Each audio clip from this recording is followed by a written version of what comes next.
In the Navy ports, I would drink, but it wasn't a problem. I excelled in the military. I never got in trouble. I kicked butt. When I got out, things started happening with anxiety, nightmares, and my ego kept me out of getting help. So untreated PTSD, the quickest and easy thing to do would be grab the bottle. That would fix it. So I wasn't taking any medication or nothing. That was my medication. That was my solution. You get that anxiety, you get those shakes, you get that depression, you have a bad nightmare, bottle. Good times, bad times, bottle. Someone pissed you off, bottle. Going back at that time, could you equate it to what you had experienced in the Navy? Were you putting those two together, or did you think you just had a drinking problem? At that time, I thought I just had a drinking problem because I was kind of ignoring everything else. I didn't want to be that vet that had PTSD. I didn't want to be that person because, society looks at veterans like, oh, he has PTSD. He must be crazy. He must be a lunatic. I didn't want to be a part of that. I didn't want to be labeled that. So I was like, it's my drinking. And I would blame all that on the drinking. But later in life, we'll get to that. I found out that the drinking wasn't my problem. But you mentioned before, like the anxiety and the nightmares and stuff. So you were experiencing that, but you were just ignoring it, or not ignoring it, but not addressing that issue. Right. You just tried to bury it more under more alcohol. Yep. And the flashbacks and all that stuff, I would just push it down, ignore it, pretend it wasn't there. It's not happening. It's just something, a glitch or whatever.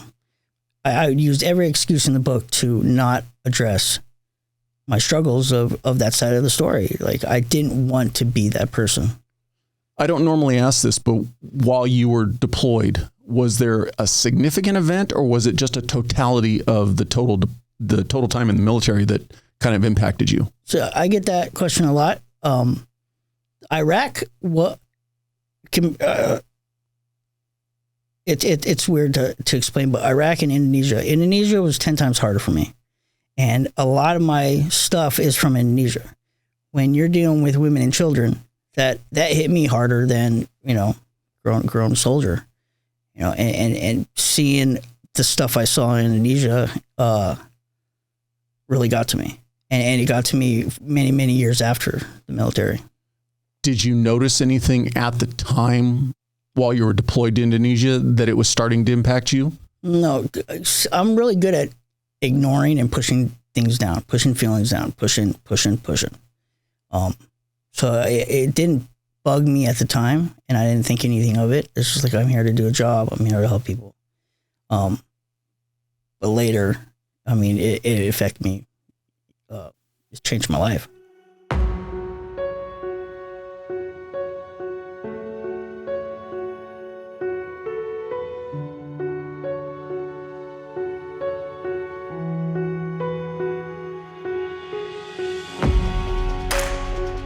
Welcome to the Transition Drill Podcast. I'm your host, Paul Pantiani. I appreciate you taking the time to watch. So let's get into this. To unpack everything, let's go backwards, way, way back. Where's hometown and where'd you grow up? Santa Clarita, California. Come from a big family, a small family? I had a younger brother, hardworking mom and dad. Just, looking back on it now, like, I had a really good childhood. My dad owned his own company. My mom worked for Disney, and they bust their butt to give me and my brother pretty much anything we wanted.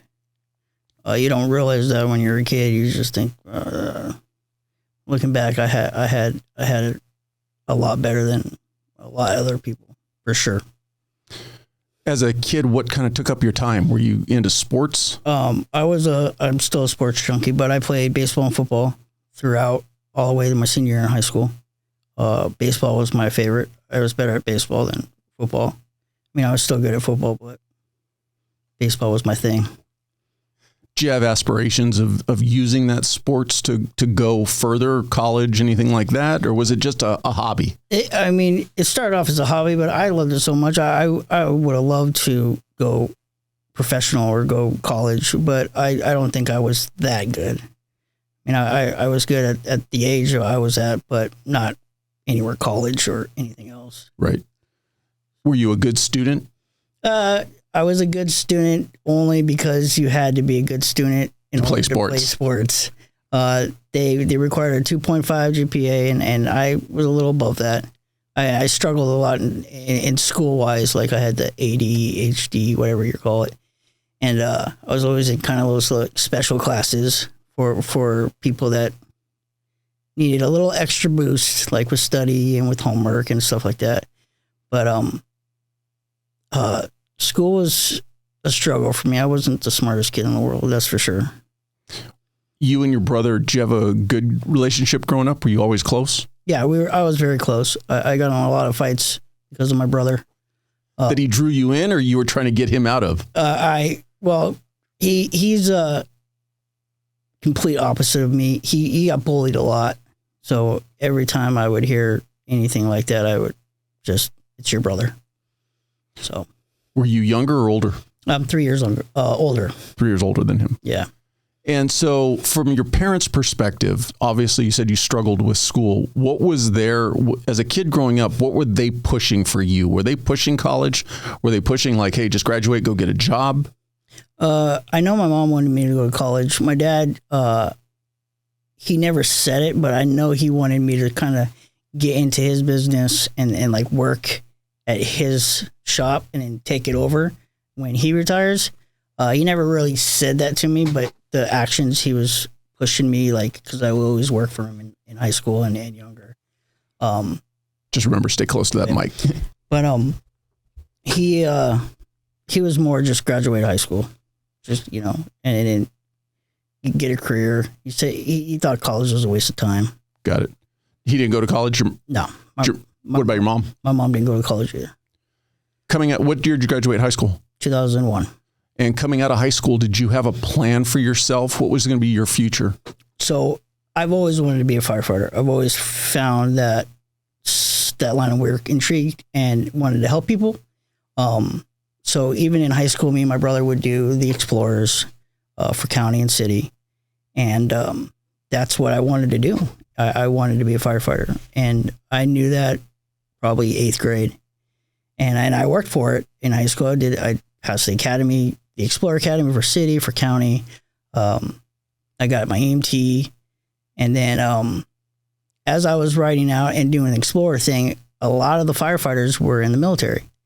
And being in the military, when you come out, you get that extra 10%, 10 points on your exam. And any exam you take, entry exams to get in. And they said that if they didn't go to the military and get the 10 points, that they would have never got that boost. So that kind of like, oh, well, you know what? Because I struggle in school, I knew that was going to be a challenge for those tests and stuff. So 10 points, sound good? Sign me up. Where did the interest in firefighting first come from? I don't know. Me and my brother used to always chase fire trucks when we were little kids. They're like my heroes. They just the fire trucks screaming. And they're running and burning buildings and stuff. It's like that's what I want to do. And did you have anybody in your family that was in the fire profession? I had my mom's uncle was a New York firefighter. Okay. I never met him. It's like a distant cousin kind of thing. But no, that's it. What about military in your family? No military either. So really, it was kind of just a whole new path for you, kind of even thinking about going down this line. Absolutely. First military, first firefighter. Your brother was also interested, though, in being a firefighter. Yeah. So it's kind of something you guys both chased together. Absolutely. So coming out of high school, was the plan then to go straight into the military to get that experience? Yeah, I went straight into the Navy. And at that time, were you thinking that you might want to make it longer, or was it going to be just one enlistment so you can get that 10 points or whatever and get out and start doing the fire gig? Yeah, it was just 4 years. That's all I was concentrating on. I wasn't going to make a career out of it. I was going to do 4 years. stay alive, get it done, and then get out and just smash away with the exams for all the fire departments out here. What made you choose the Navy as opposed to the other branches? Don't tell me it was just because that was the one recruiter who happened to be in the office that day. No, that was they had a good firefighting program, and the Marines really don't have medics. Army, I really didn't want to be in the Army. That just sounded lame. And then the Navy, I just found the ships, the planes, all that intriguing, and had a good firefighting program, good corpsman school. So, and also a lot of the firefighters were pushing Navy too. I had that in my ear barking. Silly question: when you went in, did you go the corpsman route? I actually signed up as a damage controlman, went the firefighting route, and found out that rate was completely closed. So the chances of advancement were pretty much slim to none because everybody wanted to be a firefighter. Right. So I found out the corpsman nobody wanted to do, and I could advance really well and make rank. And because you want to get out with rank, because they're going to look at that with firefighting. Right. You get out 4 years and you're an E1, they're going to be like, well, what the hell did you do for 4 years? What were you doing for 4 years? How you don't even make it, So I got out as an E5, and I would have never been able to do that as a damage controlman. I probably would have stayed E3, maybe E4. As a corpsman, you can be assigned to a naval unit or a Marine unit, correct? Green side or blue side. And you stayed blue side? Yeah. I was part of the SARS team, search and rescue. And was that by your choice? Did you even have a choice? I did have a choice, and I picked that. And so 4 years into it, how'd you find, did you enjoy your time in the Navy, or was it like, oh man, I made a bad choice? So there's good times and bad times. I mean, when the Navy says you'll see the world, they weren't lying. I saw the world, 13 countries, almost 46 states. I joined after 9/11. So when did you go in? 2000, February of 2002. Okay. So it was like 5 months after 9/11. Wasn't even thinking about like we're going to war or anything. So I was like, oh, I'll be good. But that wasn't the story. So I ended up doing 2 tours in Iraq and then 7 months in Indonesia after the tsunami, doing humanitarian assistance. And you said you were part of a SARS team, just part of the helicopter crew? Yeah. And in that time, coming up to the end of those 4 years, was it a 4 year or 6 year enlistment? 4 years. At the end of any point in that time, in that 4 years, were you thinking, man, maybe I'll stick this out? No, I think almost 3 months before I got out, I would drive home almost every other weekend, and we're already taking exams for fire department out here. So you were set. So, I'm getting out. 4 years, February 2nd, 2006, I knew I was getting out, getting my honorable discharge. It was nice knowing you. Now I'm out. And coming out, did you already have a firefighter gig lined up?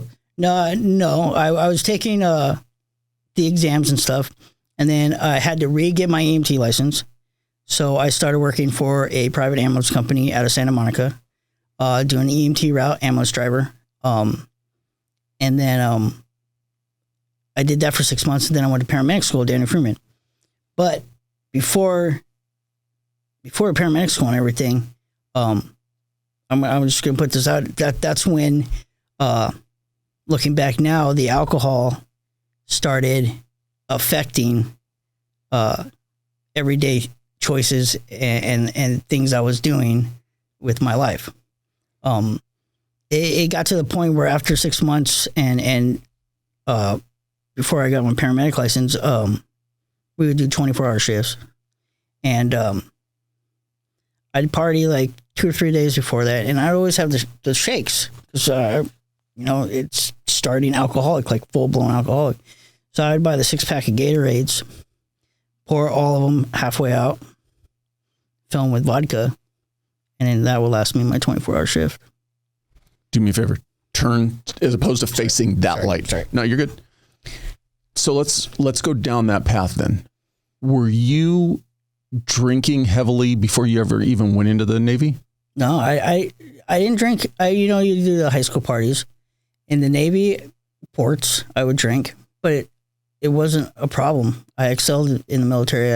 I never got in trouble. I kick butt. When I got out, things started happening with anxiety, nightmares, and my ego kept me out of getting help. So untreated PTSD, the quickest and easy thing to do would be grab the bottle. That would fix it. So I wasn't taking any medication or nothing. That was my medication. That was my solution. You get that anxiety, you get those shakes, you get that depression, you have a bad nightmare, bottle. Good times, bad times, bottle. Someone pissed you off, bottle. Going back at that time, could you equate it to what you had experienced in the Navy? Were you putting those two together, or did you think you just had a drinking problem?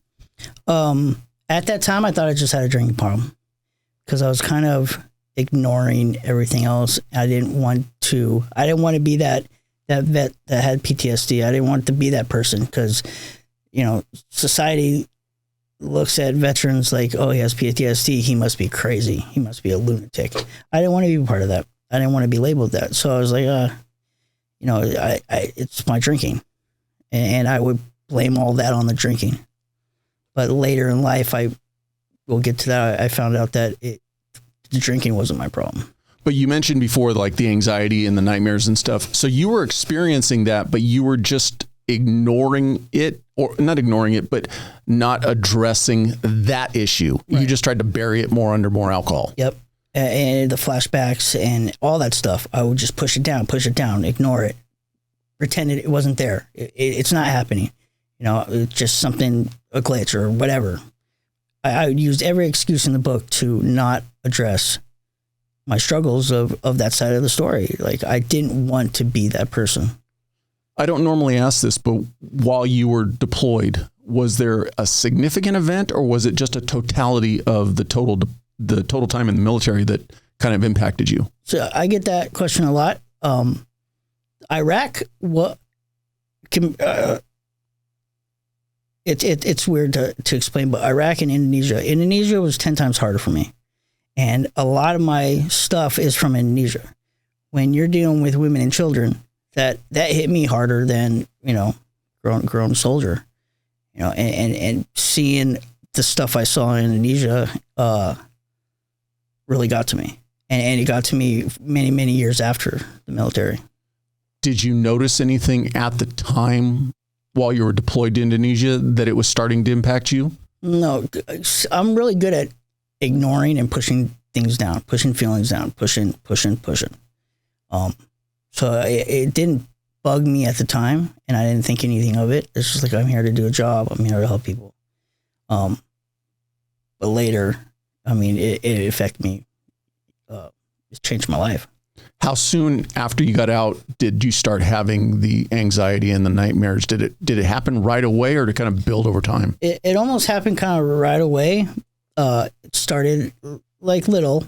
Anxiety, little depression, get feeling down, and locking myself in the apartment all day. But in time, it progressed, and it progressed fast. So 3-4 months, it's just nightmares every day. I couldn't go out in public. I couldn't be around people. I couldn't see family. I couldn't see women and children. I couldn't be by the beach. Everything just hit me hard. And that's, looking back, is when I started hitting the bottle hard. Were you talking to anybody, fellow veterans, anybody at all? Not necessarily in the sense of I want to get this off my chest, even just commiserating, oh man, remember what it was like, or anything like that at all? No, see, the thing for that is I was so worried about what other people thought. I didn't want people to look at me different. Oh man, I'm really drinking a lot, or I'm having these nightmares. I didn't want anybody to know, and nobody did know. I kept it in for a very, very long time. And I would push it down. I didn't talk to anybody. And I didn't want to get help because I didn't want that popping up on, maybe the firefighters would know I went to a therapist or psych ward or whatever. I didn't want that happening. So I would shove that down too. Anybody in your family seeing anything in you that maybe they pointed out that you were oh, no, it's nothing? My dad was a recovering alcoholic. So he knew something was up. And he would approach me and he would ask, and I'd tell him, I'd look him right in the eye and be like, everything's fine. I'm good. Everything's fine. Everything's fine. That was my answer every single time. I'm okay. I'm good. And how long were you able to keep this going for till it finally, I'll say, blew its top? Probably the first time I got in trouble. And what was that? So I actually was a paramedic, and I actually made the third list. I forgot what it's called. It's like A, B, and C for LA County. So I made like C. So I was in the middle. So I could be waiting for Academy date. It all depends. This is as a firefighter, but you were already working as a paramedic. Right. And then I was at a house party, and I was drinking with a bunch of high school friends. Like, we all got together. We all got trashed. It was like 1:30 in the morning. We ran out of beer. I hopped in my truck with one of my friends and his girl, and I made it about a quarter mile before I blacked out, crashed, and rolled the car. Everybody got ejected. Nobody was wearing seatbelts. And serious hurt, everybody. And then they took me to the hospital, took my blood. It was like a 1.9, like hammered. So I got a felony DUI with great bodily injury. And they kept me in jail. And then the judge wasn't messing around, and he gave me prison time for it. And what year was this? 2006, 2007. And you were inside for how long? A year and a half. And how was the struggle inside not being able to drink? I wasn't really thinking about that. I was pretty much thinking my life is over. Like, what am I going to do now? Everything I prepared for since like 9th grade with the explorers, the ride-alongs, the military, the EMT, the paramedic, going to firefighting school, all that stuff, down the drain. Nobody's going to want to hire a felon. Nobody. And so prison just got me in that dark, depressed place, like times 100 from where I was at. Were you given the opportunity while you were inside to seek any type of help towards the mental side of things? I did, and I still pushed it down because I still had that. Even though I was a convicted felon, I went to prison, I still had that mentality, like, I don't want people to look at me weird. Like, right. I don't want people to think I'm crazy, even though like all this stuff's happened, like it's all out. Everybody knows. But in my head, I was like, I'm going to put it together. I'm going to do good when I get out. I'm going to do this, do that. Like, just pretty much BSing myself. Like, you know, in prison, like, oh, I'm right. I wrote out this little sheet, like goal list, to kind of help me get out of my depressed. And when I got out of prison, you know how many goals I completed on that? None. 0. Not a damn one. In all of your moving around, what I mean by moving around, just interacting with people, you never came across another veteran who kind of pushed you towards, hey, maybe you should go talk to somebody that you kind of felt was a peer who wouldn't judge you? I knew veterans that tried to reach out to me, but I ignored them and I stayed to myself. I didn't talk to anybody. I was a loner, especially when I got out of prison. The only person I talked to was my dad, because he was my ride or die when I got out of prison, because when I was in prison, him and my mom split up, and he immediately went back to drinking. So there's my drinking buddy right there. It's my dad.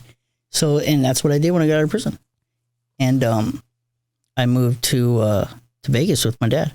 So you came out of prison what year? 2007. And immediately went to Vegas? I stayed at my mom's for a little bit, but the drinking was too crazy. And then... your drinking was too crazy for her? Yeah. Well, so you were right back at it when you got out?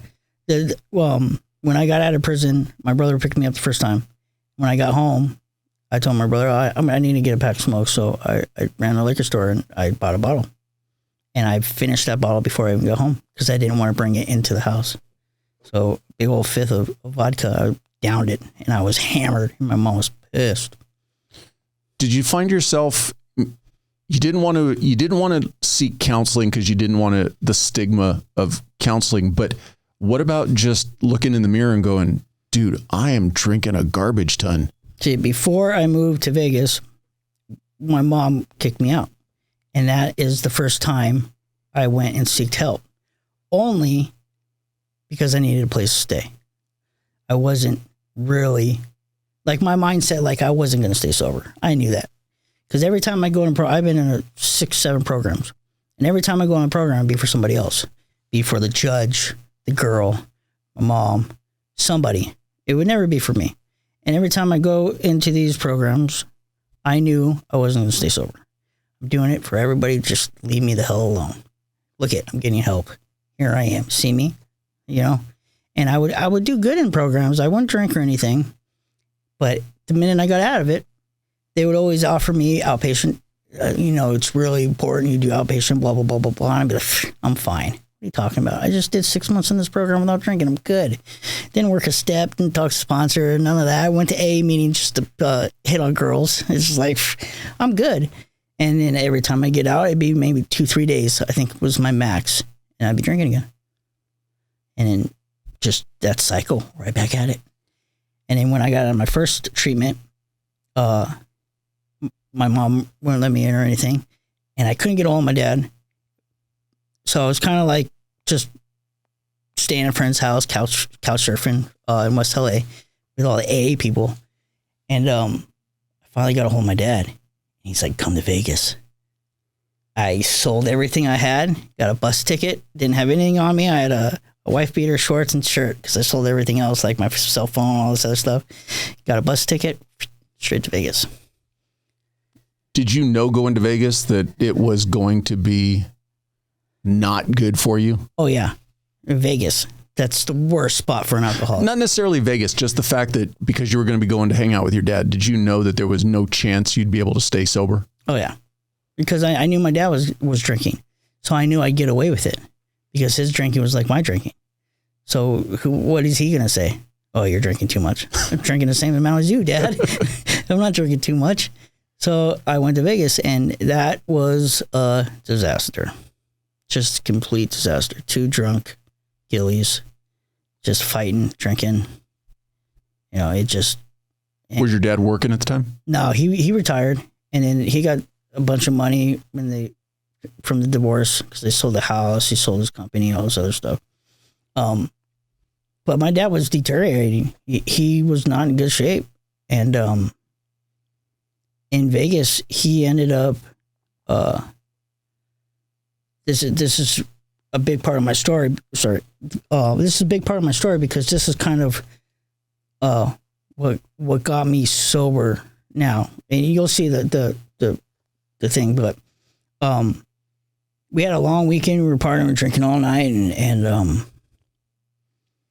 I woke up, and usually my dad's moving around, blah, blah, blah. And he wasn't. I was like, where the fuck's it? There's still beer in the fridge. So I was like, okay, something's wrong. I mean, there's not one can missing from last night. Something's wrong. And I opened the door, and my dad's on the bed, unconscious, not breathing. And then I call 911. Vegas fire comes, Clark County. They take him to, it's like Sunville, Sunrise, whatever hospital in Vegas. And he had heart failure and ended up dying. And then, like my whole world, like I thought prison was bad. Like my whole world just like, it's like, what the, And then from there, it just got worse. I took off and nobody heard from me. And I did about a year and a half on the streets of Vegas. Nobody could find me. Nobody knew where I was at.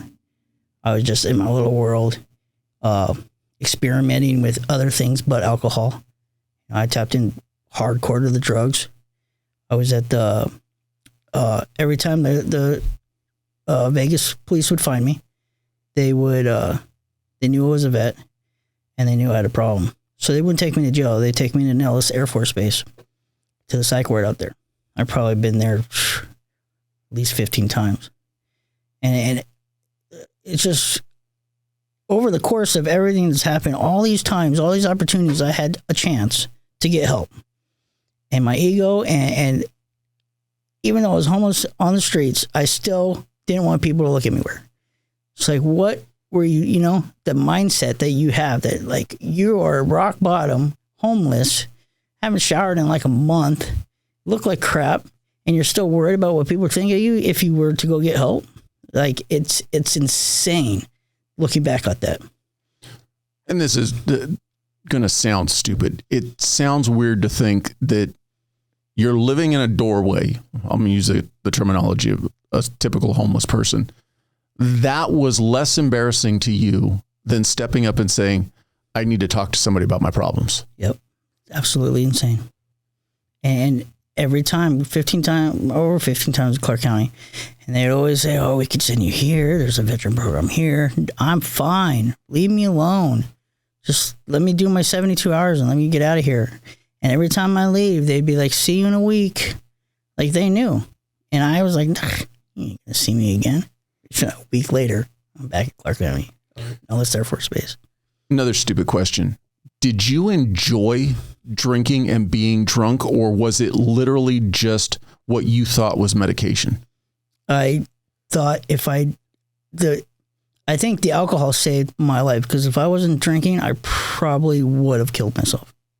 That was keeping me alive for all these years. I mean, it sounds ridiculous, but I think if I was not drinking, if I didn't have that instant gratification, instant medication, I would have done something that would have ended my life.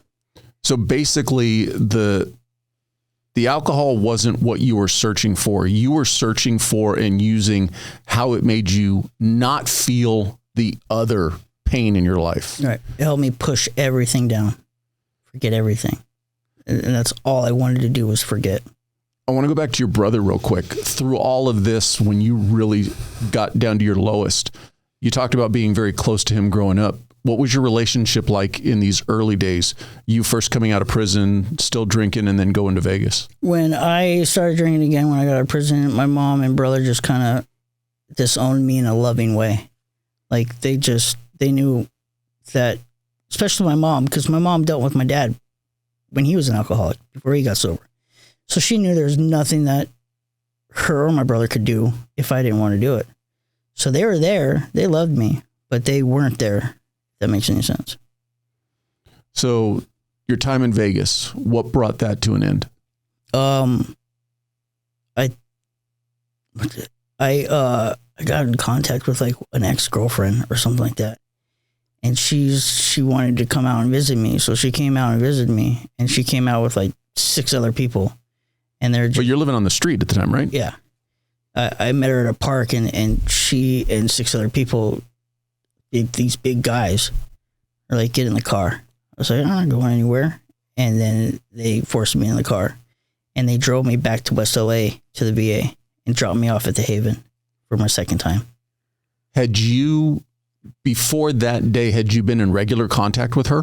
Every once in a while, because everybody was trying to get a hold of me. So my phone was always blowing up, but I liked her. So I would always respond to her.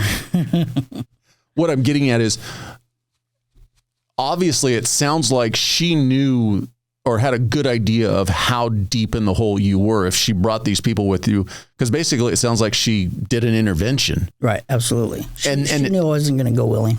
And that was her plan coming to Vegas, was to scoop you up and bring you back? Mm-hmm. She tricked me. She got me good.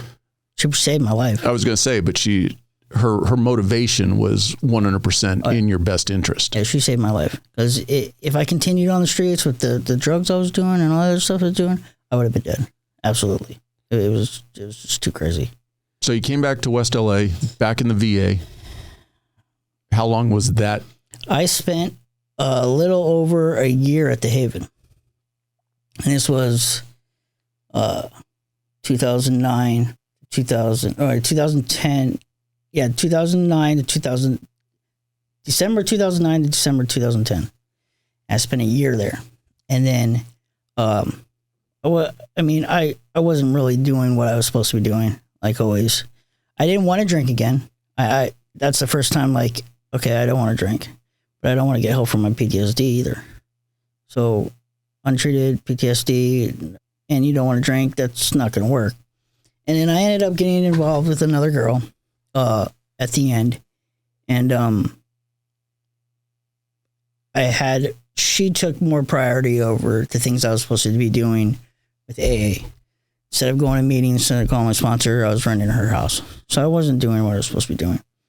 And then, and not to throw her under the bus, but she wasn't trying to be a good influence on you to make sure you were doing what you needed to do for AA. No, she was in the program too. So, and they always tell you don't get in a relationship in the beginning, because that's exactly why. It's because it takes you away from the things you need to be doing in the beginning. The beginning is the roughest, especially those first 90 days. Like, you need to be like at meetings. And we started dating, and then right before January 1st, 2010, she broke up with me. And I was like, what fixes it all? Alcohol. The bottle. So that's the first thing I thought. The first, any kind of problem, the first thing that comes to my head, liquor store. And it's just like my body, just like in pilot mode. So I ended up at the liquor store, got a bottle of vodka, drank that, got a hotel room for 3 days and just straight drank.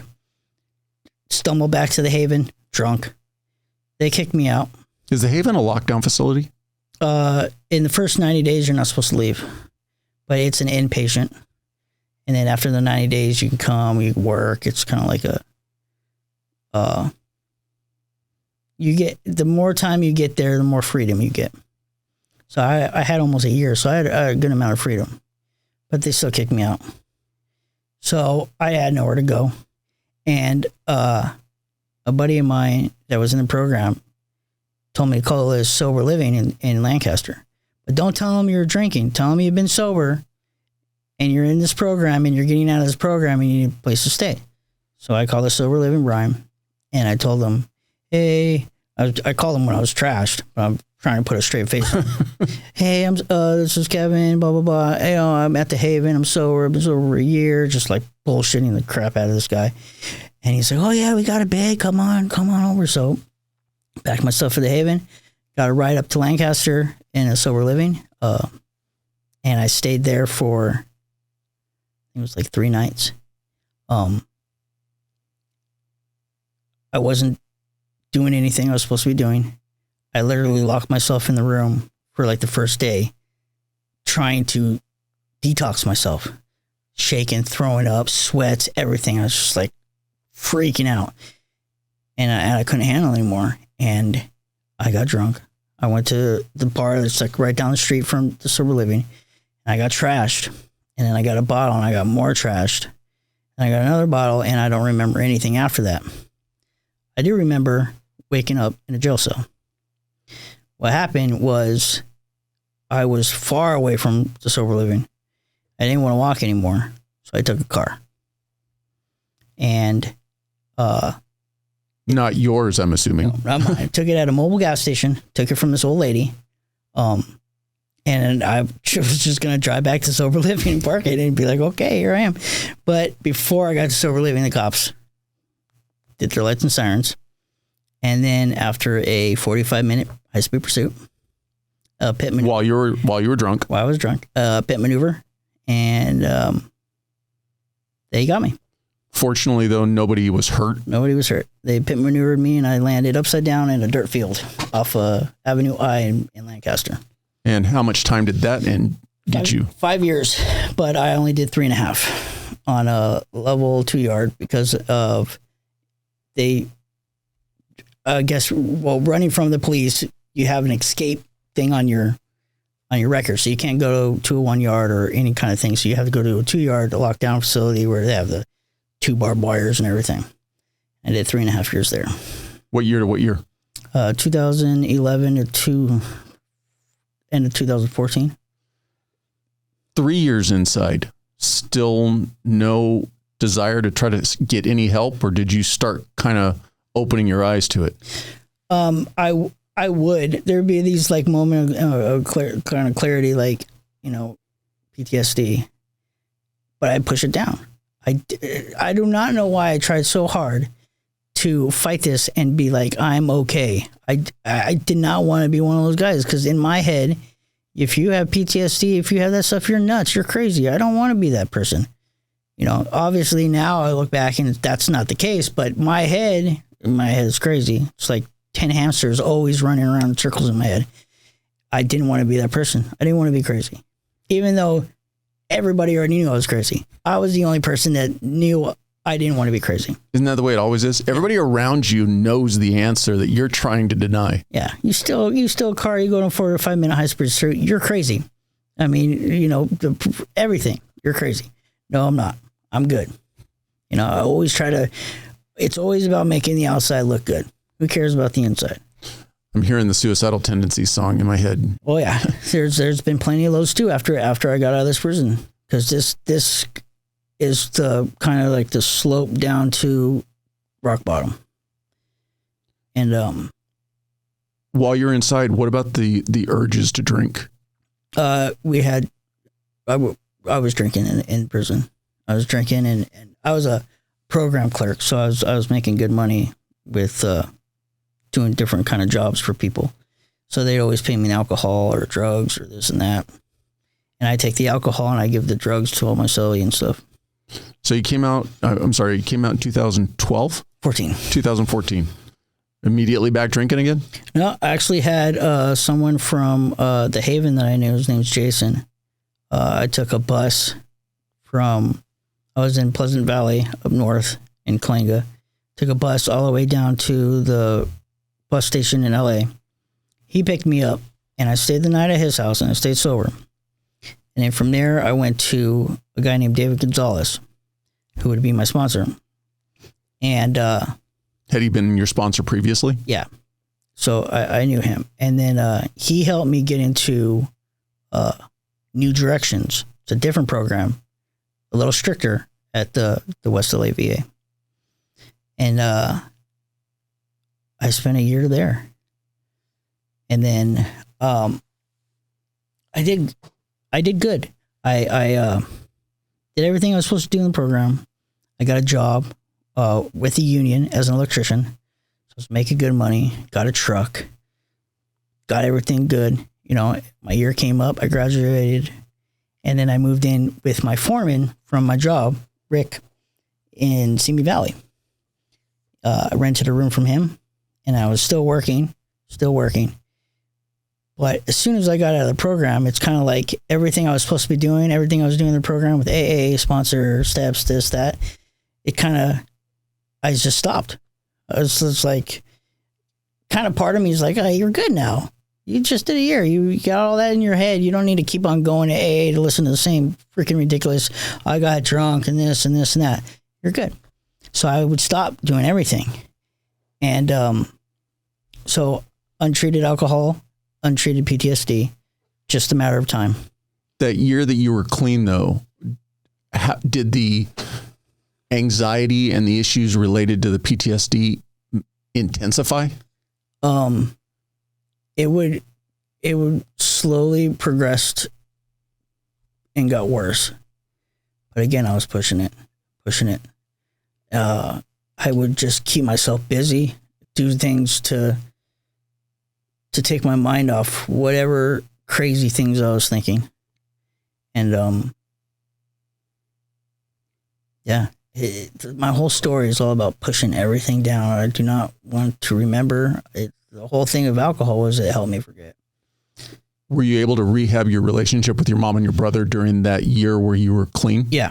Every time I got clean or went to a program, my mom and brother would always come around. They knew I was sober. They knew I was safe. So they would talk to me. They would visit me and stuff like that. And to go back in the 2 prison terms, my mother was the only person to come and visit me in prison. Nobody else. Not even your brother? Oh, yeah. My brother came once. But my mom would drive all the way up from Santa Cruz to Kalinga to visit me in prison. She knew I was safe. She's like, it's prison, but I know you're sober and you're safe. So every time. She thought you were sober and safe. Yeah. So you're out of the second program for a year. You're now living with your foreman, renting a room from him. Obviously, you went back off the rails again. Yeah. I think I spent 4 or 5 months. I was sober, but I wasn't doing anything. And while you were living with him? Yeah. I was still working, still doing everything that way, but sober, PTSD, nothing, pushing it all down. I was fine. I was healed. I did my year program, so I was safe. Everything was fine. In your head, you were healed. Exactly. And it was just, it was a Friday, and I was driving home from work, and it just hit me like, a beer sounds good right now. And it was just that pilot mode. Like, I already knew where the liquor store was on the way home because I pass it every day, and I always stare at it, and I see what kind of deals they were having and stuff. So I pulled in there, and I got a 6-pack, and that 6-pack, I hit it, just like I always have my alcohol.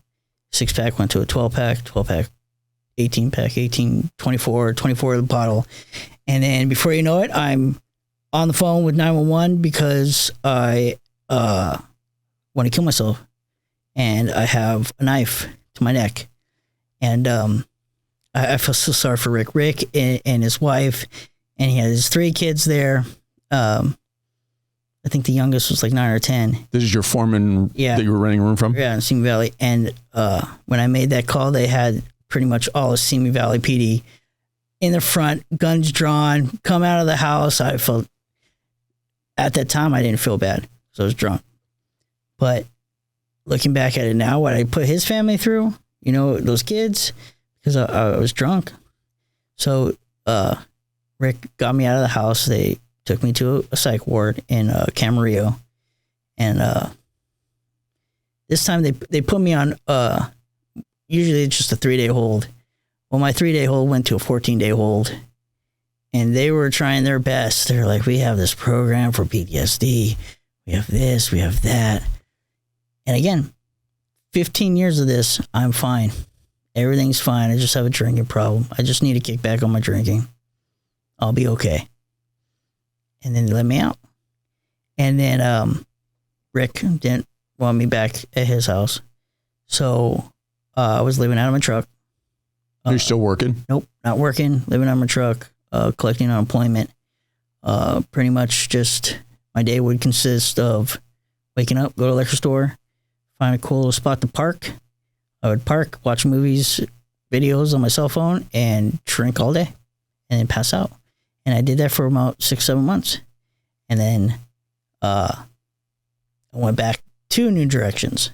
So I've been to 6 programs. So this is my 4th one. And the same thing. I would go in there. Oh yeah, gun ho, AA, yay. You know, go to meetings, sponsor. Yeah, let's do the step work, all this. And what was your motivation for going back? Was it because you actually thought at least the first step back in the door that you wanted to try to get help, or you just needed a place to go? It was both. I did need a place to go. I was homeless again, but I wanted help. I know I needed help at this point. I mean, with everything that's going on, like there's something wrong with you. And it's not just alcohol, you know, there's something going on in your head that is not normal, and it's not bad. Like I thought, you know, because for years it's like, you're crazy. And I still thought that, but I went back. Did you ever think you were an alcoholic? That's all I thought I was, alcoholic. Okay. I didn't think I had a PTSD and all that other stuff. But this time when I went back, in order to get back in, they said that you have to go see a therapist and a psychiatrist. If you want back in New Jersey, you have to go see a therapist. We're going to sign you up. You're going to go to Building 402. And I said... It had never been mandated before? It was more... It's not mandated. They highly recommended it, but I didn't go. But this time they said, hey, if you're going to come back in, this is a part you have to do. Yeah. The guy that ran it, his name's Anthony. He's like, you need help. It's not just alcohol. And I'm like, I kind of don't act like you know me. Yeah, I disagreed with him, but I was like, okay, yeah, I'll go. Let's do this. And I went and I talked to a psychiatrist, and then it's the first time they put me on medication for sleep, for nightmares, for anxiety, for depression. That first time talking to a professional and kind of opening that door, what was it like for you? My first session with therapist, her name's Angelic, and she was, I loved her, but I didn't trust her. So it took me a while to open up to her, and I still didn't tell her everything. I picked and choose like pretty much more good things than bad things. But I loved my time with her. I spent an hour a week. I go to Building 402, we talk, and She was amazing. And even my psychiatrist, Valerie Hayes, that poor old lady, she had to deal with me because I was so against medication. Because again, medication, you're crazy. That it always comes back to that. But she was so professional, so polite, so like caring that I was like, okay, I'll try it. So the medication, some of it helped. The problem with the VA is a lot of the stuff, it's not even really out there yet. It's kind of like you're a guinea pig. Like, but that's kind of like how it is with outside world anyways. Like this medication will work for this person and the same medication will work for this person, but completely different symptoms. Like gabapentin is an anxiety medication and I take that, but it's also used for like seizures and pain and like each person's different. So I was trying a shit ton of medication in the beginning. Some of it worked, some of it didn't. How many different medications were you on at the height of it? Probably 9. Now I'm down to 4. And at that time, going from no medication to now being on medication, looking back on it, I've heard it described as it puts you in a fog in the sense that it doesn't make everything go away. It just kind of dulls the way you were feeling. Did you feel better or just kind of in a weird funk? In the first time with the like 9 medications, it's almost like I was like a zombie. Like they put you on all this heavy medication where you're just like, you're walking around. It looks like the lights are on, but no one's home. And you're just kind of like, just going through the motion. And I hated that feeling. It's like you weren't in control. But at the same time, you weren't really thinking about, it helped me sleep. The anxiety medication worked. The nightmare and the depression medication is what I went through like 17 different ones because they weren't working for me in the beginning. I was still getting crazy nightmares. And my depression was, being in a program sober, your head thinks about everything in the past. So that would put me in a state of just depressed, isolated, just sad. Like I just wanted to give up so bad, so many times. In a weird way, that initial step off into medication, did it almost make you feel worse? In the beginning, yes. In the beginning, it made me,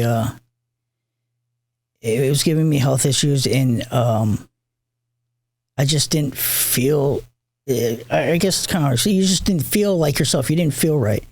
You felt, I don't know, you just felt like someone else. It was a weird feeling. And I think a lot of that had to do is they had me on so many different ones all at once. And it just, I think it was like that for 6 months. Like even people were like, hey, what's wrong with you? I'm like, oh, fine. Like trying to keep my eyes open. What about the drinking? Did it make you want to drink more? Did you not drink at all? Were you able to stay away from alcohol? Oh, I stayed away from alcohol. They gave me a pill for that too, naltrexone, which is supposed to help with the cravings. And it did. And then even if you were to drink with the naltrexone, it has these blockers to like what drinking does. Like it stops that blocker. Like you won't even get drunk anyways. You can drink. It just stops it. That's why like if you're on naltrexone and you go to the hospital and they need to give you pain medication, you're supposed to tell them that because even the pain medication, it will block that receptor and you won't even feel it. So I was on that for a while. But the good thing with naltrexone is you can just stop taking it. And you'll be fine. Then you can get drunk. So that's what happened at the end of that. And so take me down that journey. What pulled you off the medications? So I ended up doing another year in New Directions, and my brother let me come back and live with him. And I was living in the garage. And I was taking medications as I was supposed to, but depression and the nightmares were still not working. I was still getting these crazy nightmares. And it just, my depressed state, the loneliness, the dark hole that it was just sucking me in. And it got to the point where I gave up. I did not want to think about the past. I didn't want to think about anything. And there's a liquor store right down the street from my brother's. And I went for everyone, went to bed, and took out the liquor store. The drink, you mentioned the medication that basically counteracts drinking, so that you're not gaining anything by drinking. Had you already stopped taking that medication? Yeah. Did you stop taking it because you knew you wanted to go drink? Mm-hmm. I knew it just in case I had that opportunity. If I was still taking it, then it wasn't going to work. So I mean, I kind of set myself up for failure on that one. Because if I was still taking it, then I wouldn't have gone to the liquor store. But I knew what was going to happen because of when you're stuck in that deep hole and nothing's working, you have, for me, my only choice was to give up. It's just like nothing's working. Like, look, I went to a program. I talked to a psychiatrist. I talked to a psychologist. I'm on medication. It's not working. So what the hell am I trying for? So I gave up and I started drinking again. And then sooner or later, my brother found out, and it's probably about 6 months later, because I hit it really good, because I was in the garage, so I was completely away from them. And he found out, and then I didn't want to be homeless again, so I went back to a program. And back to New Directions, and I spent another year in New Directions. So this was like 2018, 2019. This is and I apologize for this stupidness of this question.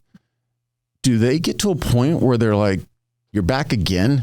What are we going to, we've tried so many times. What are we going to do for you? Or are they always positive when you come back? Believe it or not, there's veterans that have been to programs like probably 20, 25 times. They don't turn us away. They, I guess in their head, they're thinking like, well, maybe this time, maybe he hit rock bottom this time. Maybe this is his rude awakening and this is his wake up call. So come on back in. So if you leave 100 times and come back 101, maybe that 101st time is going to be the one that works. Right. That's their attitude at the VA. God bless them, because they saved my life so many times. People talk so much crap about the VA, but I mean, they're there. They'll help you. It might take forever. It will take forever, but they'll help you eventually. So I went back and to a year and went back to same psychiatrist, same psychologist, Valerie Hayes, Angelic. And so when you came out of the program multiple times, you didn't stay continuing to see the psychiatrist or the psychologist? No. Were they recommending it and you just ignored it? Oh yeah, they highly recommended outpatient psychiatrist, psychologist, medication. But I was still stubborn. I still had that. I just did. Look at all this shit I just did. I'm fine. Why do I need to keep on doing it? So I would get out. I'm sorry if I'm yelling. You're fine. I'd get out and I would deny it and refuse any outpatient help. And it always bit me in the ass every single time. And so I'm back in this one, 2018, 2019. And I'm doing everything, but I'm doing more. I'm starting to secretly kind of like look up PTSD on the internet. Like start reading about it. Like I just wanted to know. I didn't want to ask anybody because I didn't want anybody to know I have PTSD because I'm not crazy. I'm good. But I was investigating it and all this stuff I was reading, I was pinpointing. I was like, well, that's me. Oh, that's me too. Oh, that's me. That's me. And it just, the similarities of all these things and all these stories that I was reading online, it's like, holy shit, that's me. Everything that everybody's saying, everything I've been denying for almost 15 years, it's like, that's me on paper right there. And I remember going to my psychiatrist and I spilled my beans. I was like, yeah, I'm researching PTSD. She almost started crying. I was like, I just did a little research. Let me let you know a little secret, Doc. Yeah. I've got PTSD. Exactly. And she's a shocker. Yeah. And she was so happy and I told her and I started opening up more about stories about nightmares, and she ended up leaving. She had a family thing that she really couldn't talk to me about, but she left, and I was heartbroken. I was like, I just spent like off and on almost 3-4 years with this girl. She knows almost everything, and you're leaving me. And I was pissed. I was sad. I was pissed. And they gave me this new guy. And I walk in, I sit down, I look at him, and he said, I don't even remember what he said. And I was like, fuck this. I'm not doing this. And I walked right out. That was it. That was my psychiatrist experience. I never went back again. Still to this day. Because I don't want to go through all that, get comfortable where I'm telling the psychiatrist something, and then they have to leave. Right. And then they bring a brand new one in. And it's like, so I'm just, I'm not going past a mark because I'm always going back to the beginning. If that makes any sense. Logically, I completely understand what you're saying. What you're basically saying is, I'm not going to get into a relationship with you because I know we're eventually going to break up. Right. We can't stay together for the rest of my life. I get that logically. My gut tells me, though, not finding the next one, even if it's a short-term relationship, is the wrong thing for you. Absolutely. And I would, I did that until my last program where I got back into it. So 2019, you walked away from there. And then, I moved back, with my brother for a short amount of time. And then, I moved in with a girl. Her name was Anna. And we had our own apartment. And I stayed sober for maybe 6 months after that. Then I started drinking again at the apartment. And then she couldn't handle it. She had to let me go. And here I am back on the streets. My brother wasn't going to take me back because I was drinking. So I had all this money from back pay from 100%, and I was staying at hotels. And had you always had 100% rating? Since 2017, but I filed in 2010, so it was 7 years of back pay. So I got a good chunk of money. And I did not blow it all on drugs and alcohol and hotels. For some reason, I guess I got drunk and I put a shit ton in savings, and I didn't even think about it. I didn't even know until I got sober and I went to the bank. You're the one drunk who's at 3 o'clock in the morning depositing money as opposed to buying some of the craziest things under the sun. I don't remember it, but I put a shit ton of money away, and I didn't remember until the last time I got sober. I went to the bank and I deposited like $20 or something because I don't know what I did. And I told her to give me a printout of my balance, and she gave me a printout, and then checking was like $21. And then savings was like over 80 grand. I was like, what the, and I even asked her, I was like, what's that? She's like, that's your savings account. I was like, holy shit. And then I used a lot of that money on my brother's house when I was sober. I bought a new air conditioning, put floors in, redid the whole office for us. And I did not blow that. Thank God. Not thank God that I was drunk that night, but thank God that I was drunk and I did that. Yeah. I mean, that's a good chunk of money. So, somebody or something was definitely watching over you in that sense. Absolutely. So I'm at my brother's house, and this is 2020, right before COVID, and I met this girl who is now my wife. Bojo married us. And I started, I was sober. And in the beginning, I was sober. And we hit it off. And we got an apartment in Palmdale. But I immediately started drinking right off the bat. Did she know the totality of your history right when you got together? She didn't know. So you were keeping a lot of it secret? I still keep a lot of the PTSD part. I open up to her, and she knows my nightmares. She knows, because she's a nerd, so she researched PTSD and stuff, so she knows symptoms and what's going on. And for the first 2 years in an apartment, I drank every day. I was on the phone almost every other day, crisis line, sheriffs. Fuck you guys, I'm killing myself, I'm done. And she's here with her 3 girls at the time where I think there were 6, 12, and like 15. And these cops and the fire department, everything's coming.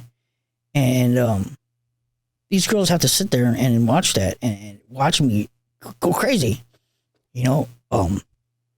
When you think about it, when I think about it, like that breaks my heart. Like that makes me really sad that I put these 3 girls.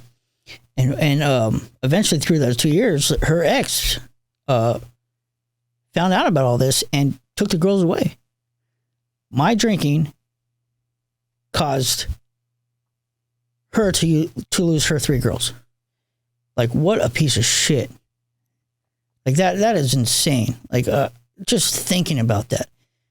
Because of your drinking, you have the law, because the law is part of this, taking away these 3 girls from their mother because of your drinking, because of your actions.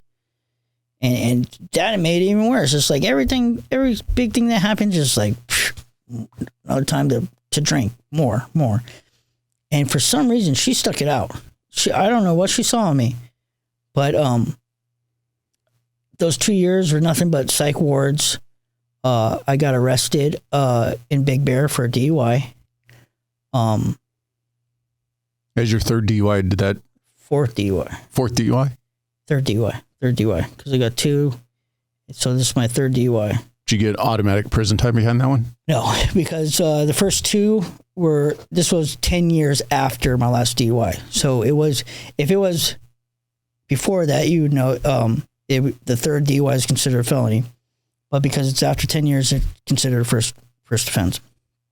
So I lost my license. I lost everything. So now I'm at home, no job. My hobby that I love doing, I wasn't doing anymore because my brother didn't want me anywhere near that. So I was literally drinking, calling a psych ward, get sheriffs there.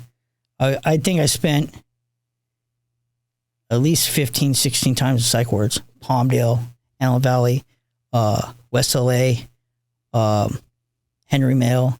I don't remember all of them. Where was I going with this? But well, I definitely, not to put words in your mouth, but your wife deserves a garbage ton of credit. Absolutely. For nothing more than just seeing something in you and deciding, I'm not giving up. I'm not going to quit. I'm going to stick around and we're going to get through this. Yeah. And she stuck it out through every single 2 years. And I went through the 2 years. I stayed sober for a week one time at Tarzana detox. And then I was in this part of my life was probably the most darkest time ever. I have a record with the most 911 calls to LA County Sheriff. Put me on the almost abuser list. I have they were having meetings in Palmdale with the captain, the captain of the police department, and captain of the fire department, bigwigs at the VA, all coming together like, what are we going to do with this guy? And it was just so bad. And then this last part. Did you get multiple 72-hour commitments behind all those phone calls? 70, every single one. 72. I got a 14-day one. I got a couple 14-day ones. And every time I go to a psych ward, I think I was just pissed off at myself. I'm so hard on myself. And every time I go there, it's just like, I don't want help. I just want to die. Just end it. Like, why continue this? It's been 15 years already. Why continue doing all this? For what? For the rest of my life? They would be miserable. And then hurting all these people on the way there. Like, why do this? And every time I go in there, I would tell a psychist, I was like, give me something to kill me. I don't want to live. I'm too much of a pansy to do it myself. So just give me something to do, help me out here. And that's part of the reason why I got a couple 14-day holds. That'll do it. Yeah. But I that's all I wanted. I just wanted to die. And I get out of the psych wards and I figure if I'm too much of a wuss to kill myself, that I'll just drink myself to death. And that was my plan. Every time I got out, I would drink myself, and I get in a blackout. And in a blackout, I'd be calling the sheriffs or the psych ward or the crisis line, yelling at them, "Fuck you guys. Come and kill me. Come and kill me." And this last time I went, I was on the phone again, crisis line. Sheriff's department shows up, and Ken, big part of the story. He would always be there, but this time he was running late, so the sheriff came up first, and I ended up fighting the sheriffs, and I didn't win. They put me in handcuffs. I busted head open, and they took me to Palmdale and to the psych ward. And this doctor that's seen me for the past 2 years, he wasn't going to let me go. He said that you're going to Tarzana. And he kept me at Palmdale Regional in this little room for 4 days, and he wasn't lying. He wasn't going to let me go. He's like, Tarzana's coming to pick you up. And I was like, whatever. As soon as I get to Tarzana, I'm fucking leaving anyways. Fuck you guys. He's like, I don't care. But Tarzana's going to be here on Tuesday. So I sat there. Was this a planned longer than 14-day hold in that doctor's mind? Yeah. It ended up being a 4-day hold because Tarzana came and picked me up on the thing. And I tried escaping twice out of Palmdale. I didn't want to go to Tarzana. So they picked me up and I went. I spent Tuesday, Wednesday, Thursday in the detox on Tarzana. And then the VA representative at Tarzana came and talked to me. He was like, if you go to the residential program and spend 14 days, you can get into the DOM at West LA. Now, I've always wanted to get in the DOM because the DOM has a track called the combat track. It's the top floor. Everybody on the floor, combat, PTSD. Everybody. So I'm like, but it's very hard to get in it. Very hard because they only have like 30 slots, and you know how many combat vets are out there that are struggling. So she like, go there to residential, wait 14 days, and you can get in the combat track. I was like, all right, let's do this. So I went to residential Friday afternoon, and it was a disaster. I don't know why they would put a combat vet in a situation like that. It's all kids running around, screaming, fighting, yelling, and it's no program, disaster. It was a disaster. And Saturday. Because you're how old at this point? 38, 39. So you're a good, on average, 20 years older than most everybody you were around. And there's no vets. I was the only vet. So it was just like this, what the? And then I spent Friday night there, and then I called Kristen Saturday. I was like, I'm leaving. Come and pick me up. And she's crying. I was like, come pick me up. And I packed my stuff, and I walk out. And I knew it was going to take some time, so what did I do? Went down and got some drinks. Then walked back and sat in front of Tarzana Treatment Center until Kristen picked me up. And I was drinking, I went home drinking. At this point, are you on no medications? Or are you taking... No medication. I'm out of medication. I'm not talking to anybody, nothing. So that was Saturday. So from Saturday, drinking, and then Sunday to Tuesday morning, it was literally, I was laying down, passed out. I'd wake up, pound a shit ton of beer, pass out again. And it was like that from Sunday afternoon to Tuesday. Tuesday, March 22nd, 2022. Something happened. I woke up and my brain went straight to my dad. And what I saw and the ending of his life. Sad, lonely. No one was there. Nobody. He died alone. No family, no nothing. They ended up cremating him. Didn't even get him, And something clicked in my head. I don't know what it was. I think if anything, I was scared. I didn't want to get help still. I was so scared to go to the Dom, to go to this combat track, because I knew exactly what they were going to do. They were going to make me remember everything I've been trying to forget for the past 15 years. And I did not want to do that. It freaked me out. I was scared shitless. But at the same time, my dad would keep on running in my head. Do not want to end up like my dad. Do not want to end up like my dad. And I called Ken. I didn't even have my phone, so I had to wait for Kristen to get home on lunch break, and got in touch with Ken.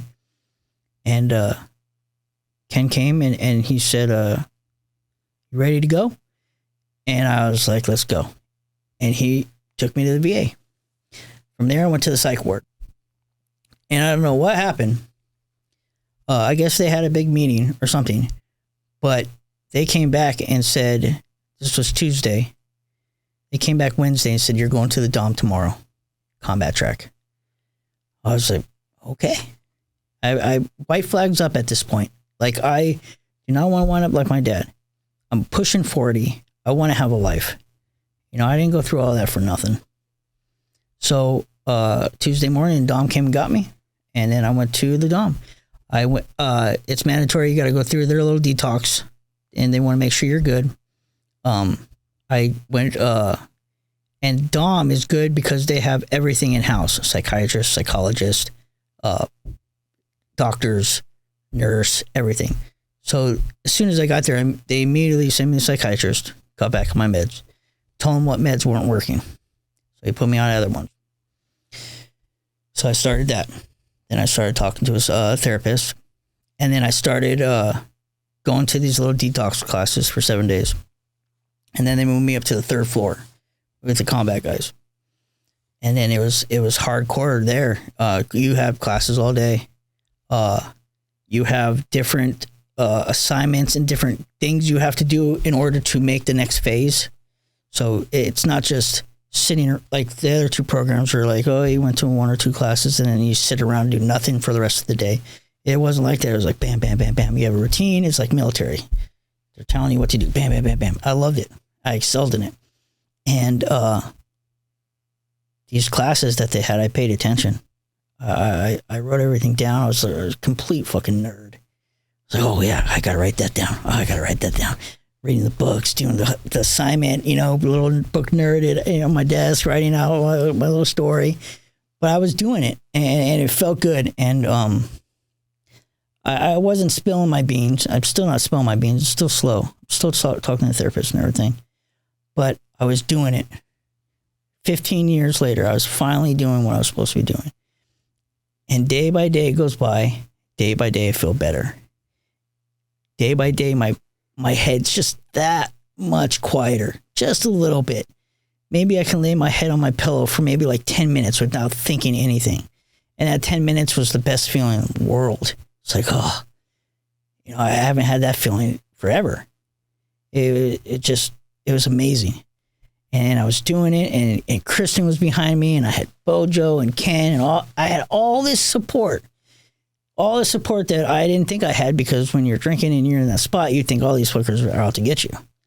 But there were so many people that were behind me that it boosted morale, motivation. I was something lit. If it was my dad, I don't know what it was, but something lit a fire up my ass. And I was like, you know what? I'm doing this. I'm all in. I have to be. So I did all that, and I did 90 days. I made 2nd phase. I did everything. I was on resident council, you know, vice president. I actually got voted in, so people actually liked me. You know, I wasn't just the asshole that everyone's like, oh, stay away from that guy. Were you feeling good about yourself during this period? I felt like I was accomplishing something. It wasn't huge. I'm always going to be hard on myself still to this day.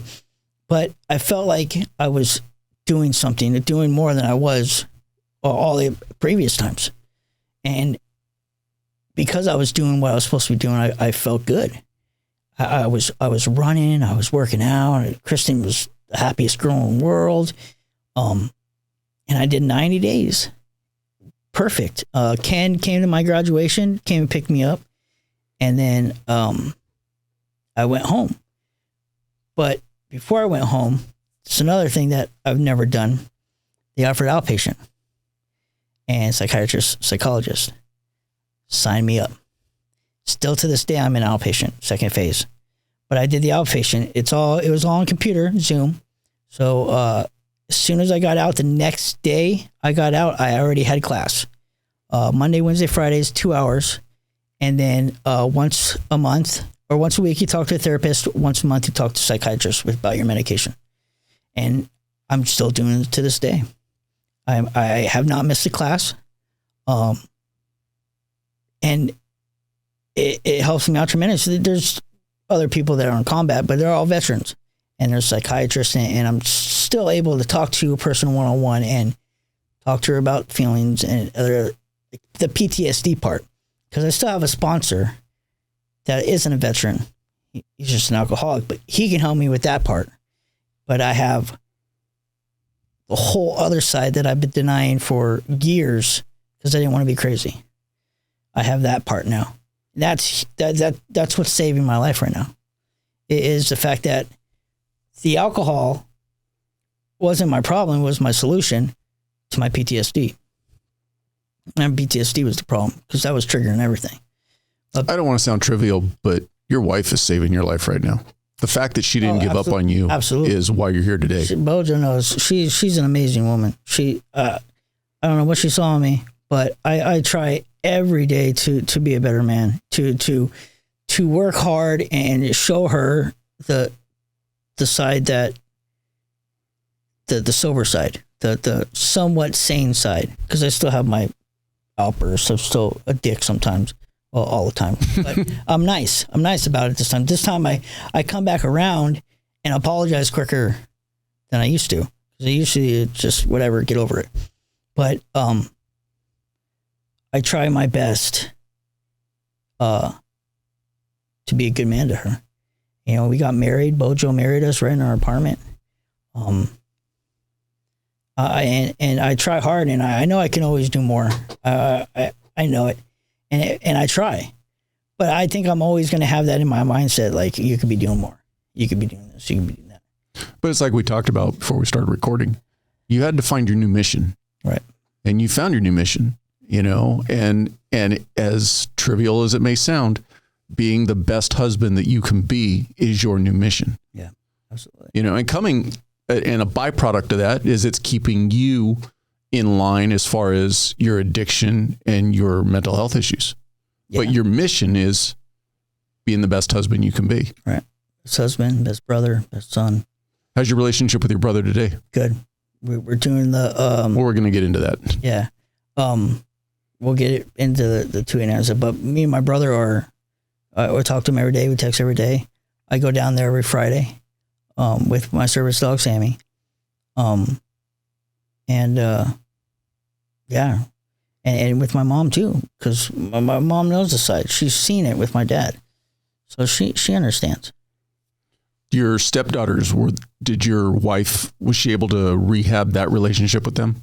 Or are they working on it? Her oldest, Kaylin, is with us now. As soon as she turned 18, she didn't want to stay with her dad anymore. And she was 18, so she had every right to say, hey, I want to go live with my mom now. And she's with us now. And that's a whole, you know, because I've never been any kind of dad. And in the beginning, I was drunk, so I wasn't really paying attention to anything anyways. Right. So that's a whole, another obstacle that I'm not perfect at any means. I try not to yell. I try not to get mad. I push her. I expect big things out of her because I know she can do it. I know she's capable, and sometimes it pisses me off that she doesn't try.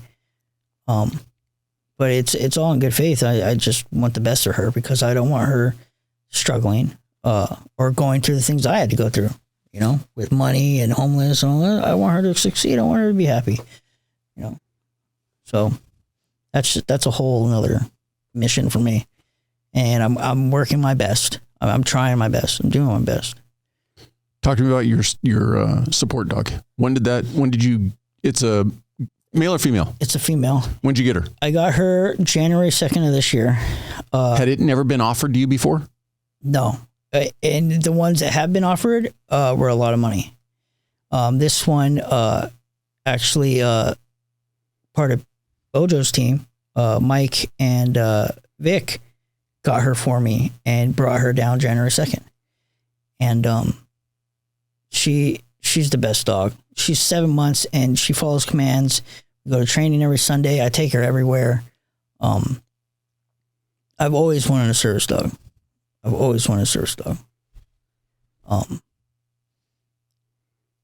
Service dogs can do things humans really can't do, because you learn when you're holding that leash, your energy and everything that you have right here literally transfers down to your dog. That dog will feel anything. When I'm mad, when I'm walking her and I'm mad, she's mad. You know, when I'm calm, she's walking right next to me, you know, trotting along. When I'm anxious, she's kind of like scattering around, like she feeds off that.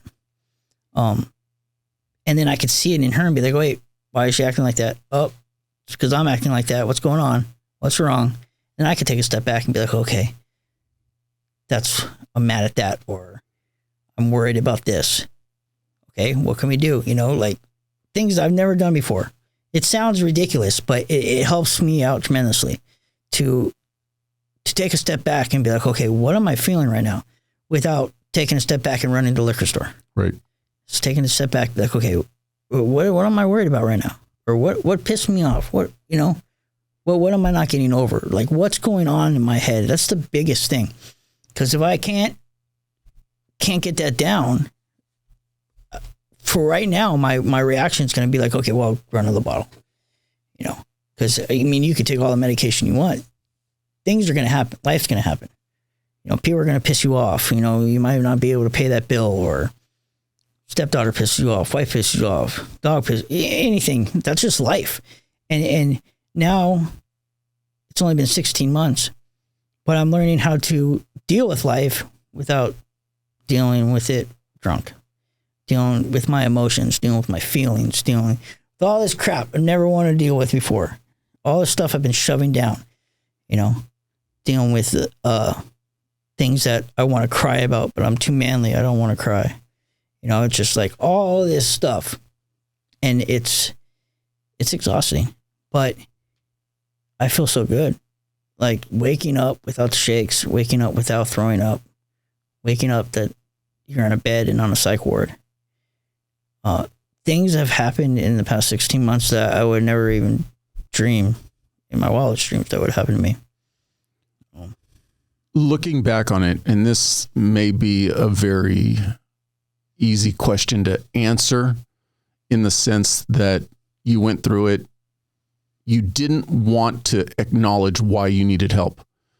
But if you were doing it all over again, is there anything that you could think of that would have actually pushed you to get the help sooner?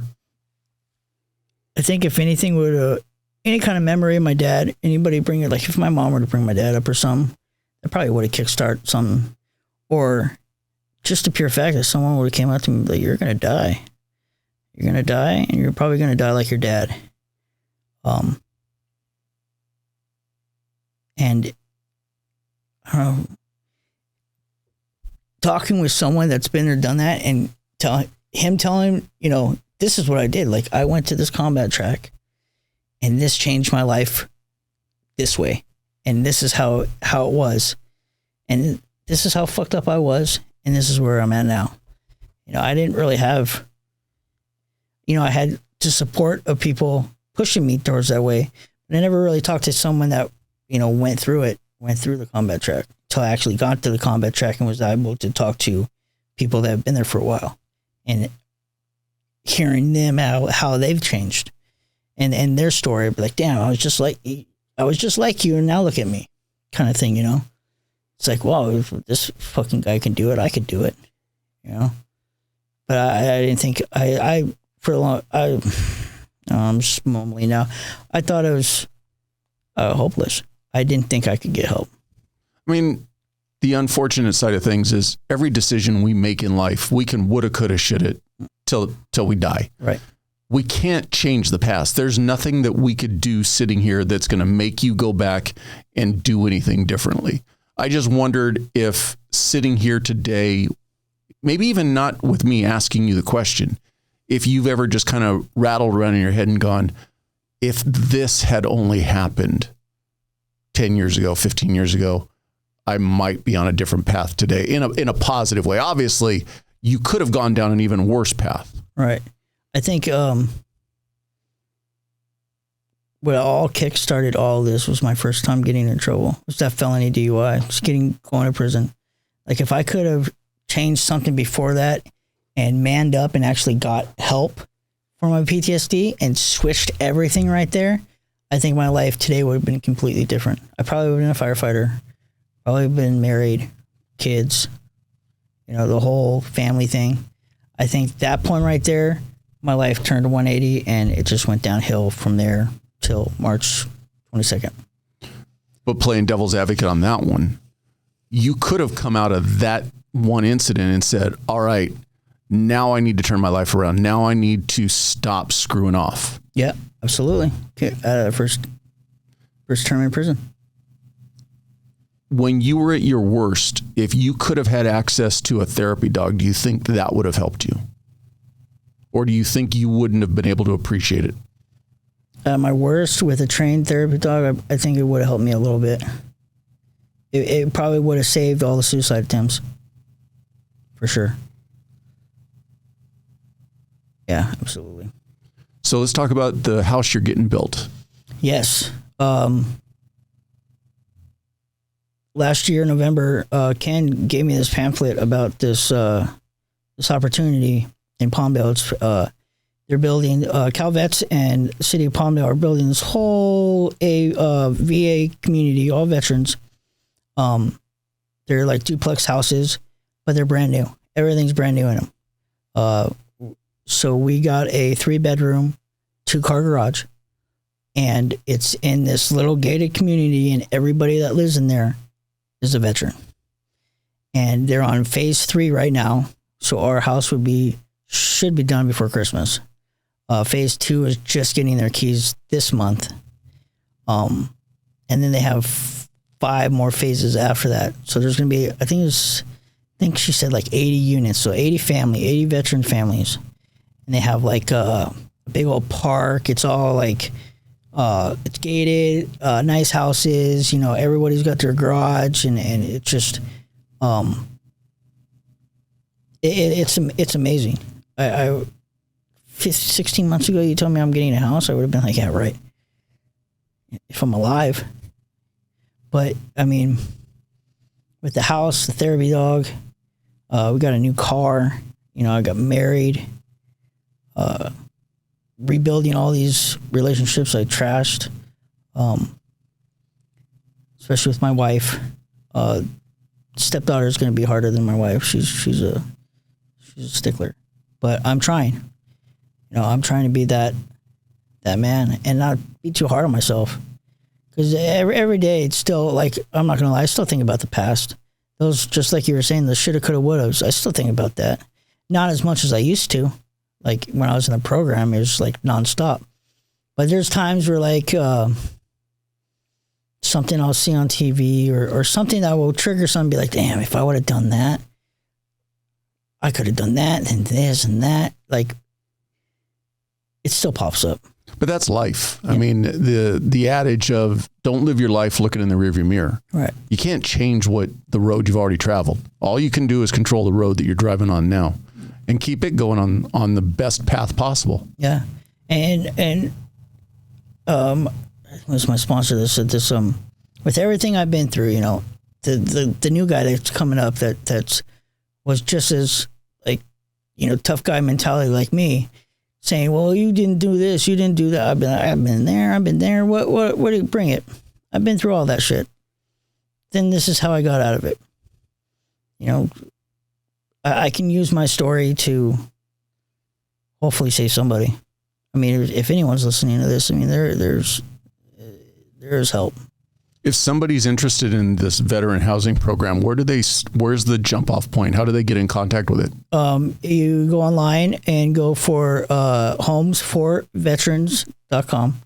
And it's not just in Palmdale. They have 8 different locations all throughout LA County. I don't know all 8 of them. I do know the one in Palmdale. To your knowledge, only in LA County? To my knowledge, I think so. I'm sure they do it outside LA County. But I know there's 8 different locations in LA County. And I just so happen to be the one in Palmdale. So you go on there and there'll be applications and there'll be, I'm sure, locations. And I click on the location and fill the application out. So let's go down the path of the best part of this story.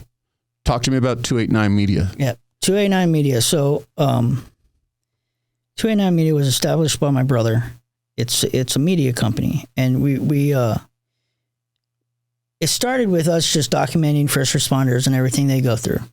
We go to fires, car accidents. But as the years went by, people started recognizing us. And 289 has been on the news. So if you wake up in the morning, see nighttime videos with 289 on it, that's me and my brother. It's just me and my brother. With all those big media companies out there, it's just me and my brother. And we work our butts off for this.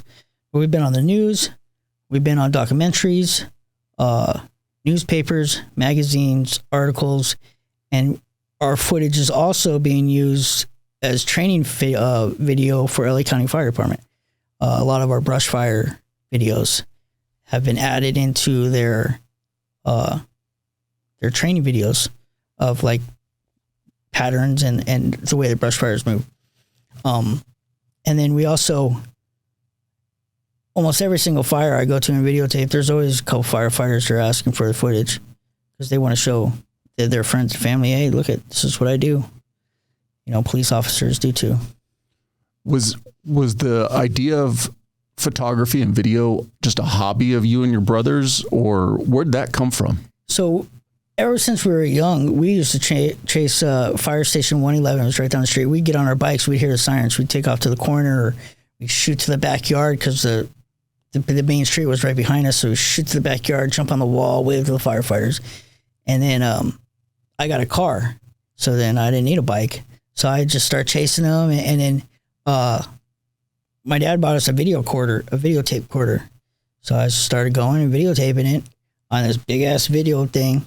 And then it just kind of kicked off from there. And it was just me and my brother, and it was a hobby.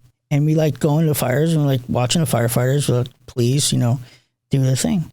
And then it just, over the time, we got more camera equipment and more people started recognizing us and it blew up to this little thing that, just took off for my brother and I.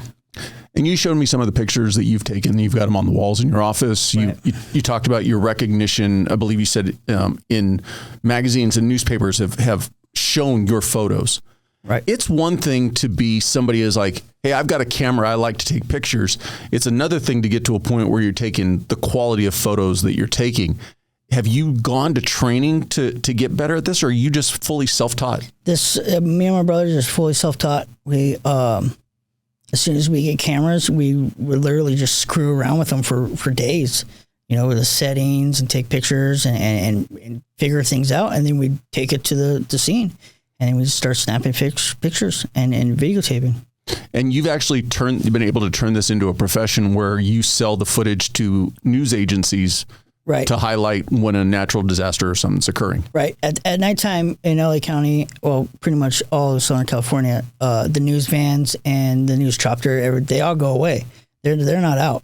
So all the footage you see at nighttime are from freelance stringers that videotape and edit and then sell it to the news. So when we hear stuff on our scanners, fires, big car accidents, anything newsworthy, I'd go and film it, get 3-4 minutes, run back to the car, edit it, send it off, make the calls, and then they won't tell you if they're going to use your video or not. You have to watch the news in the morning. And if your video's up there, then send them an invoice. So you can't just give them the raw footage. You actually have to give them edited footage for them to be, because they don't want to put the time into editing it themselves. Right. Yeah. I do the edit, and then I watermark her little thing and make it maybe, depending on the situation, maybe a minute, 2-minute film, and then send it away. But the news is the only people we charge. We don't charge any first responders anything. If they want the video to show their family, because that's our main purpose, our main goal was to document first responders. We were never out to make money. We just so happened that we could. So we do. I mean, my brother works full time, and, I'm 100%. So, we don't need the money. So we still do that. And even LA County Fire, we didn't charge them for a video to use for their training. But you were also saying that they've come to you and did they actually hire you to film a documentary for them? No, we were on a documentary, World's Wildest Weather. It's a whole documentary on brush fires and how they create their own weather pattern and everything. And they use a lot of our footage, our brush fire footage, on that documentary. And you can actually find that episode on Discovery Channel, World's Wildest Weather. Without going into specifics, because I know you're dealing with a situation, somebody who wants to get into this and wants to start doing it, what are some of the legal issues that they could encounter, and what advice would you give to somebody about that? You make sure you have a press pass. You have to go and get all that situated through City Hall. Get your press pass. Because without press pass, I mean, you really can't do anything. You're going to be way out on the outskirts with the rest of the public. Once you get your press pass, you're able to go closer to non criminal calls, fires, car accidents, as long as you're not in the way. If there's a crime, they put up tape. You have to stay on the other side of the tape. By law, you cannot go on the crime scene. But there's a lot of people that want to just run in there with their cell phones, and that makes us look bad. All these people are like, "Oh, press." No, you're not. You're making us look bad, and you're making the officers retaliate because they think you're part of us, and then they're just going to kick all of us out, and they're going to be mean to all of us. So there's a lot of people like that. You mentioned that at night, when the normal media people, cameraman, whatever, are not there, during the day when you encounter them, do they treat you with respect, or are they kind of like, oh, there they are again? Or they kind of work with you, or are they adversarial to you? LAPD and CHP. I'm talking about from the media side. Other actual media outlets. It's a dogfight out there. Nobody cares about anybody out there. People walking your shot, I mean, they don't care. It's all about money for them. They're all running around like scattering. I'm just taking my time and I'll film, go back to the car, edit it. I'm not in a rush. My stuff makes the news. It makes the news. I'm documenting first responders, and that's my primary goal. It's funny to see all these guys stab each other in the back just for footage. But I mean, it's a tough business. It's not, I don't see how any of these guys make a living off of it unless you own the company. But just a regular freelance stringer, you have to have another job. Because there's no way to guarantee that your footage is going to get used. Absolutely. I mean, especially in downtown, like LA and stuff, there's so many stringers out there. The chances of your shot getting, slim is probably 1 out of 50. You have to be pretty good. And there's some good guys down there that are really good. And I could see them making a living off of it. But there's some guys that are like, how do you support a family? From the flip side to that, and I'll use the analogy of the podcast. You can get on the internet right now and search how to start a podcast. And it'll say you can do a podcast from your iPhone. Right. It's not going to be the best quality. Absolutely. I'm assuming the same thing. If you think you're going to get into the stringer business and just have your iPhone out there, you're probably not going to be generating good enough footage. No, we have, I have a huge $2,500 camera, laptops, software, scanners. I mean, it's a lot of money to get into it because you have to front all that. Scanners are not cheap. That camera was not cheap. Software, laptop. My brother's got a bunch of stuff on his car. It's just press pass. Everything costs money. So, I mean, you can go out there with your phone and you're never going to get anything. You're going to send that in and they'll laugh at you. Like, don't send anything in again. Come back when you have the real equipment. Don't waste your time, please. So people can see what you're taking photos of and taking video of. What's the Instagram page? So everything is 289, but you spell 2, and then it's the number 2, and then you spell 9. So the number 8. Oh yeah, number 8. Sorry, I'm glad one of us is paying attention. So it's TWO, then the 8, then NINE media, and 289media.com. We have. You search that on any social media. We have YouTube. We have over 450 YouTube videos, Instagram, TikTok, Twitter, Facebook, and you can all type in 289 Media because there's no other 289 Media that spells it like that. So our page will come up fairly quickly. What's the significance of the 289? So the 289 is Explorer. When we would ride out at Engine 89 in North Hollywood, back when it was a little tiny station, every time we'd ride out on and go on a call, or not a call, but a sleepover, 24-hour shift, they'd always put us on Engine 289. So that just kind of stuck with us. We were small, we were in high school, 289.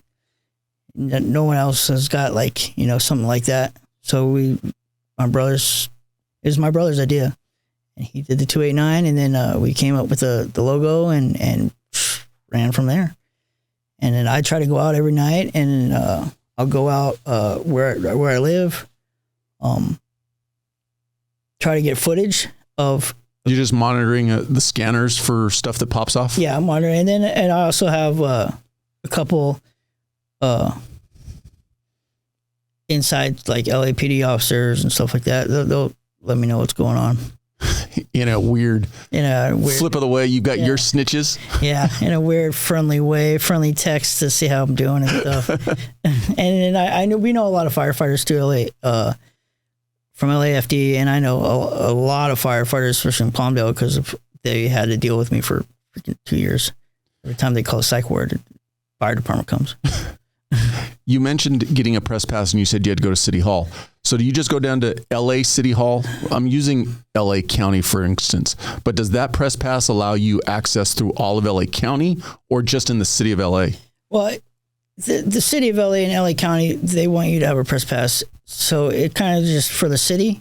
But in reality, if we're going to get into it, your company can create their own. If you have a legit company, they can create their own press pass. But also, probably shouldn't tell you this because everybody's going to want to do it now. Under the First Amendment, there's nothing about press pass, about freedom of press. Let's not go down that road. Yeah. So we can edit that out. But yeah, and it's not easy to get a press pass through the city or county, and you have to be part of a company to get a press pass for them. So it's not something you can just go on the internet and be like, oh, let's make a press pass. It's like, it has to be legit. And officers know. They know who's bullshitting and who's not. And they'll tell you. Be like, no, you need to turn around and walk away. And I'm sure they get to know the regulars, so to speak. Oh, yeah. Everybody in Allen Valley knows me. Everybody in Santa Clarita knows my brother. North Hollywood, I know all those guys. And once they see you on a regular basis, they know that you're out there just to video, that you're not causing trouble. They see you out of the way. They're not going to say anything to you. Keep doing what you're doing. Any last piece of advice from your experience to another veteran? My biggest thing, and it's the biggest thing that's been taking me out for so long, is drop the ego. Drop the tough guy. You're not crazy. If you need help, just because you need help doesn't mean you're crazy. And there are so many resources out there that will help you. There are so many people that will steer you in the right direction. It's up to you to just, and I'm only speaking from experience. I'm not making fun of everybody because I was that tough guy. Don't be the tough guy. Don't think you have this. You don't. You're never going to have it. You're never going to have it without help. And I guarantee you, I promise you, if you get help and you do what is asked of you, your life will change. Absolutely. And it will change for the good. And if it doesn't change, then you can come and find me and tell me. I'll buy you a beer. But I guarantee you it'll change. How does someone get in touch with you if they want to reach out? You can go on any 289 and write us. It'll eventually come to me. Or email me, KEVGILL2203 at yahoo.com. And I'll put all of this in the show notes for them. Yeah. So, I mean, and I will never turn down anyone that wants to talk. Never. If you write me in and you're struggling, I'll give you my number and we can talk. I'll find you. I'll come to your house. We can sit down and talk. I mean, if I can stop you from having to go through everything I had to go through, I will be there in a second. Well, I wish you the best going forward. I'm glad to see you pulled yourself out of it. And I hope that your future is definitely bright. Thank you, sir. I appreciate the platform. I appreciate everything you do. Thanks for your time. Thank you, sir. I appreciate you watching. But before you go, if you like the video, please hit that subscribe button. Also, any comments are appreciated. Thank you.